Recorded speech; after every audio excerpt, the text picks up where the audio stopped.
આગળ સમાચારમાં વાત કરીએ તો મહીસાગરથી સમાચાર પ્રાપ્ત થઈ રહ્યા છે। કહી શકાય કે મહીસાગરના બાલાસિનોર પાસે હાઈવે ચક્કા જામ થયો છે। બાયપાસ ઇન્દોર અમદાવાદ હાઈવે ચક્કા જામ જોવા મળ્યો હતો।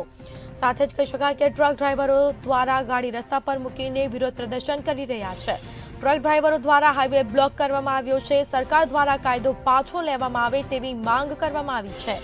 લોકો વિરોધ પ્રદર્શન કરી રહ્યા છે। ટ્રક ડ્રાઈવરો દ્વારા વિરોધ પ્રદર્શન કરવામાં આવ્યો છે। માંગ ન સંતોષાય ત્યાં સુધી હડતાલની ચીમકી પણ ઉચ્ચારી છે। તો મહીસાગરના બાલાસિનોર પાસે હાઈવે ચક્કા જામ કર્યો હતો। બાયપાસ ઇન્દોર અમદાવાદ હાઈવે ચક્કા જામ જોવા મળ્યો હતો। તો ટ્રક ડ્રાઈવરો દ્વારા ગાડી રસ્તા પર મૂકીને વિરોધ પ્રદર્શન કરવામાં આવ્યો છે।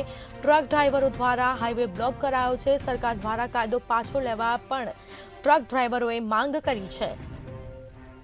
તો માંગ ન સંતોષાય ત્યાં સુધી હડતાલની ચીમકી પણ ઉચ્ચારી છે। તો ટ્રક ડ્રાઈવરો દ્વારા રસ્તો હાઈવે જે છે તે ચક્કા જામ કરવામાં આવ્યો છે। પોલીસ પણ ઘટના સ્થળ પર પહોંચી ચૂકી હતી। સાથે જ કહી શકાય કે સરકાર દ્વારા કાયદો પાછો ન લેવામાં નહીં આવે ત્યાં સુધી હડતાલની ચીમકી પણ ઉચ્ચારી છે। તો માંગ ન સંતોષાય ત્યાં સુધી હડતાલની ચીમકી ઉચ્ચારવામાં આવી છે। સરકાર દ્વારા કાયદો પાછો લેવા ડ્રાઈવરો માંગ કરી રહ્યા છે।